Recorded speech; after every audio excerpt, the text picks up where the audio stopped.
Lignée, main. Gardez, as. Portez, armée. Bien, mon général, la police d'audience est rangée pour vous rendre les honneurs et vous présente les prévenus qui doivent comparaître à l'audience de ce jour.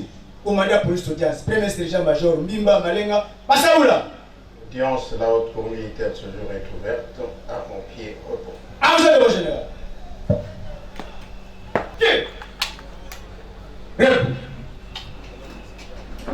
La haute cour militaire siégeant en procédure de flagrance à la prison militaire de Ndolo poursuit l'affaire qui oppose l'auditeur général militaire près la haute cour militaire et la partie civile République démocratique du Congo au parti prévenu Edouard Mwanga Chouchou, député national, et Robert Mouchamali-Roy, commissaire principal à la police nationale congolaise. Les prévenus sont poursuivis pour haute trahison, détention illégale d'armes et munitions de guerre, participation à un mouvement insurrectionnel et incitation des militaires à commettre des actes contraires à la loi et à la discipline. Des faits qui remontent au mois de mars 2023. Selon l'auditeur général, une cache d'armes et d'autres effets militaires auraient été découverts par les services de renseignement après une perquisition effectuée dans les résidences du député national Edouard Mwanga Chouchou à Kinshasa et à Rubaya dans le territoire de Massissi, dans la province du Nord Kivu. Aux audiences précédentes, la haute cour militaire et les avocats de la partie civile RDC avaient examiné l'authenticité du test Covid présenté par le prévenu Edouard Mwanga Chouchou. La haute cour avait également auditionné les deux prévenus sur la prévention de détention illégale d'armes et munitions de guerre. À l'audience du jour, la haute cour convie à la barre Njika Lankita Kalonga Antoine et Célestin Banko Mabilumba, deux experts qui s'occupent de la gestion des armes à feu au secrétariat général du ministère de l'Intérieur et les questionnent sur l'autorisation d'armes à feu d'autodéfense. Les deux experts reconnaissent le document leur présenté par la haute cour militaire et affirment que le prévenu Mwanga Chouchou avait rempli toutes les conditions pour obtenir l'autorisation de port d'armes à feu, ce qui suscite un débat sur les annotations du directeur du département de la gestion d'armes à feu. Dans quelles circonstances ce document a-t-il été délivré aux détenteurs? Nous voulons donner les conditions. D'abord, écrire une lettre motivée au référent, ce qu'il avait fait. Remettre 4 photos passeport. Écrire le cachet judiciaire. Bonne vie, mœurs et avoir le cachet de la mère. Ce qu'il avait fait effectivement. Et puis nous avons fait le constat de l'arme.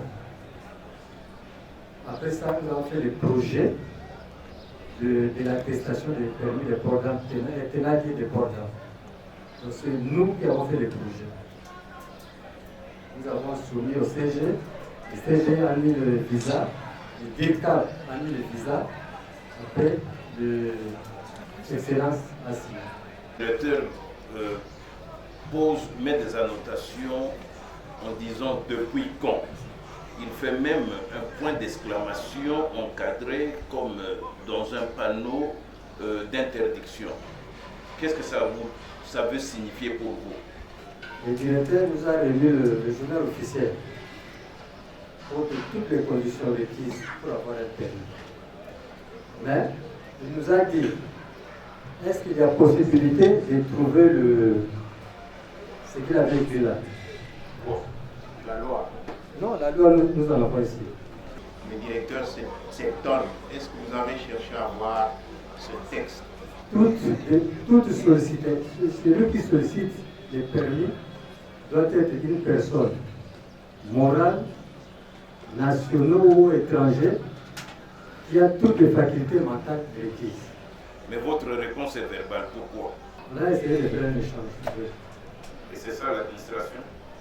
Les experts soutiennent que le ministère de l'Intérieur n'a pas fourni une arme à feu au prévenu Mwanga Chouchou. Le prévenu aurait acquis son arme seul, ce qui suscite un autre débat. On a vu les PTGP, Petit GP, Yamouté, Qu'est-ce qui est la modèle? Ils sont appelés ça armes. L'acquisition de l'arme est à monter. Donc, il y a mon gondé à Yakina Mondo. Il y a mon Ayakina. Dans le monde, on a une insécurité. À l'égard de attestation de port d'armes, il y a beaucoup à Koya, na arme et puis tout ça, nous ça. Vous avez dit un petit pistolet GP. GP. Il vient avec une arme, donc il est déjà porteur d'une arme. Il vient auprès de vous pour avoir l'autorisation de porter l'arme qu'il porte déjà. Est-ce que c'est concevable? Même la RDC, au magasin, le arme zate. Le problème au bout des années. Mais présentement, magasin arme zate. Je vous arme au Tegawar. C'est un 5 $, fait connexe. Il ne faut pas délivrer un permis sans que tu aies déjà l'arme. Parce que dans le permis, donc le permis est lié à la personne. L'arme est liée à la personne. Donc il faut mettre tous les éléments de l'arme dans le permis. La Haute Cour confronte le prévenu Mwanga Chouchou aux déclarations des experts. Le prévenu affirme pour sa part qu'il a obtenu son arme grâce à un fonctionnaire du ministère de l'Intérieur, moyennant une certaine somme d'argent. Une version contredite par l'expert qui soutient que le ministère de l'Intérieur ne délivre aucune arme. Oui, mais clairement que vous êtes venu avec une arme. Ils l'ont même décrit. C'est vrai, ils disent cela, mais ce n'est pas comme ça que ça s'est passé. Okay. Parce qu'il y a quelqu'un dans le bureau là-bas qui m'a proposé cette arme chez eux. À quel moment? Au même moment, quand je suis venu là-bas, quand j'ai fait toutes les formalités, alors je devais présenter une arme, c'est eux-mêmes qui m'ont, je ne dis pas eux, il y a un autre. Et, il était un peu clair de peau et puis plus jeune que eux. Je ne connais pas son nom, non. Mais sinon, moi, je n'avais jamais eu une arme avec moi. J'ai eu tout ça dans leur entour là. Tout ce qu'ils m'ont proposé là-bas, c'est eux. Peut-être que ce ne sont pas eux, mais il y avait quelque... Parce que ce ne sont pas ceux qui sont là-bas. C'est un grand bureau, il y a des gens qui entrent et qui sortent. Est-ce que vous avez eu un contact préalable avec votre vendeur, entre guillemets, ou donneur du ministère, ou bien c'est ce même jour-là que vous êtes allé et vous avez trouvé sur place et tout ça? Jour déjà, moi je pense, parce que moi on m'a proposé, je ne me souviens pas combien j'ai donné, mais en tout cas, c'était dans l'enceinte là-bas où j'ai eu cette arme. Je n'avais pas une autre comment dirais-je, je n'avais pas d'autres intentions, honorable président. L'acquisition de l'arme est individuelle. Si aujourd'hui, l'honorable Mwanga Chouchou dit que les autres qui est arme, c'est faux. J'écris à haute voix, c'est faux, archi faux.